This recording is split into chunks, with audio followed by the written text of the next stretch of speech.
Alrighty, so first thing is I would love you to interact with this video in this capacity. When I finish something, stop and work on it to the point of mastery. And that just means little teeny doses, and still without my hand hurts, Just like we have a tendency across the board, all of us, when we're working on a new concept, for going, okay, I see how that works, and then moving on. Yeah. When if we just did it 5 more times, we would actually put it more into our long-term memory. So underemphasized concept by teaching material to my colleagues is just simply what order to think about things in when you're memorizing, and that's what we're really doing right now. While we're exploring the notes in the chord, we're mostly going to end up with there's this new shape, right? So yeah, just kind of just stick with and it exists a little more than you normally would. And then also you could do a random chord and it exists. And then you'll be used to recalling it without just being in a vacuum. So there's some general strategy for memorizing chords when you have to do a bunch of them in one shot, which usually isn't the task. So there's one, what we want to do is break stuff into sections and finish as we go. Not even have tried the third chord until you've really finish the first 2 chords, aside from dexterity and hand pain issues, which is just what it is conceptually. So we started with talking about a bunch of different 7th chords, and some of them have flat 7, some of them do not. Major 7. We talked about B flat major 7. We had in the first chord in your song. You know how to do it there. We talked about getting your elbow away from your body, particularly when you're down around frets 1, 2, and 3. That's why this all feels so much easier at the 5th fret. And what's more, we tend to put our thumb up higher when we're down by that part of the fretboard because of how we play first position chords very often. So kind of a trick can be start up higher and then move down, including your elbow. A theme that kept coming up today is that when we're stacking our chords on guitar, and on piano in any instance, when we put 1st and 5th in the same octave in there, we get a thick chord versus not having that. In the chord, we get something that's more like a rhythm guitar chord. And then there's our second, the flat major 7. Instead of, we get the same exact by going up to here and using, rooting on the 6th string, going 6th string, skip Cs. And that's where you just pretend you never learned to play guitar and flop your 1st finger down. It should take care of the 1st string, and that's kind of just pretty cool. Then we've got our 7, or tritone, I should say. And I don't even mean to do those things. I mean, there's our 7, there's this, there's that, and we get exactly this simple shape. That's very useful. This is kind of, I'm playing 9th chord, you can go. Anyway, so we were just talking about major 7 chords, regular voicings and major 7 chords. So there we go. Maybe pause and explore that a little bit, try it in different parts of the fretboard, call out a couple of keys and random to yourself. You're like, G, flip major, do it here. But there we go, we just learned to do it off of the 5th string, where you could always just not fret this note if you're playing finger style, and then it would fit itself out on the piano, but this is probably, then that's how you do it off the 6th string. Major 7 chords. We got with our in there. Cool. And in the first line on your page, the first thing I wrote down, we were doing just some fill in the blank 7 chord stuff.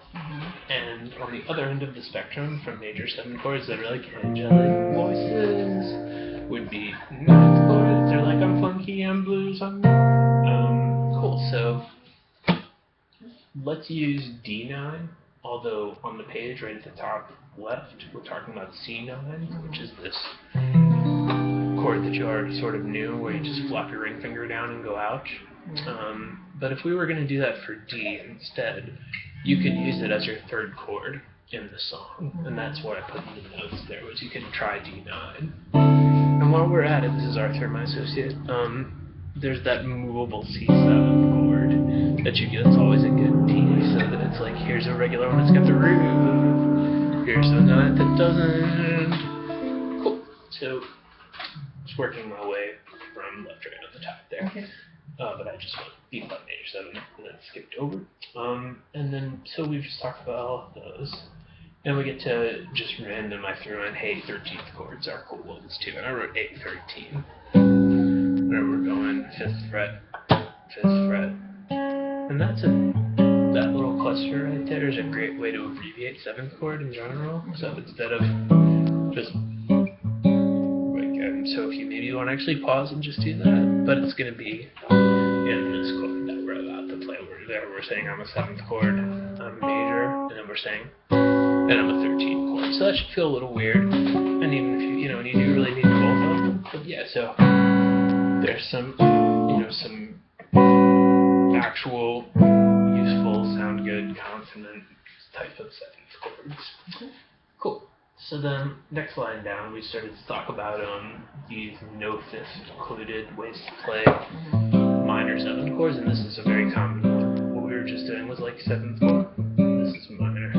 And yeah, so if I put in my 5th, we get muddy. If I put in the 3rd back here, equally muddy. So, and the good news is it's the same exact shape as a 9th chord. The bad news is it's hard. But yeah, it's just all our goal is always I'm in good position pushing down, and then you'll wake up one day and be able to play it just like when you first played, and then you're like, how will I do this that quickly ever in my life? That's impossible. Cool. So there we are, and then we also talked about putting in the minor 9 right there. So then new subject, minor 9 chords. We were just discussing minor 7 chords, which we can do this way. There's a C minor 7, says this, and 9th chords. And so our D9 we were playing a second ago is right there. So just get squared away there. Or on the page I did for C, so I was moving it from here for comfort's sake. So that's a regular 9th chord. It says I'm major.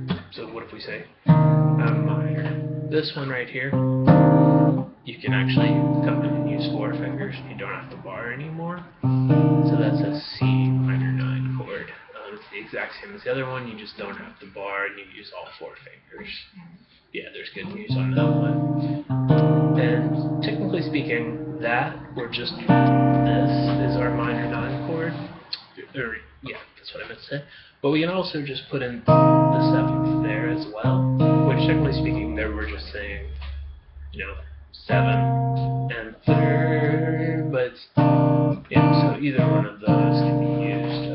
But this is our definitive, that's a minor 9 chord. So just running that out, stuff shaped like this. We have the minor 7 with the root on the 6th string, and 9 chords. We have these minor 9 chords we were just talking about. So there's our stuff shaped like that versus crazy circuitous fingerings. And that covered everything that we talked about before we started getting analytical about the actual song. So there's just a bunch of 7 chords, and again, pause the video a lot as I go and work these out. And implied is and move them around to different keys and noodle and try to put them in. Try to substitute these shapes for. Try to substitute 9th chords for 7th chords. Try to substitute these minor 7 voicings for a minor chord in a song you already know and see what comes up. It'll always sound correct. And that's those are some of the more interesting choices we get to make on our instrument is how, like in a song where it says D7, can I get away with going, putting in a couple other color tones, much as a pianist will do. We're not really playing the right chord. Alright, cool. So we moved on to talking about the song, and I'm actually going to do that as a separate video.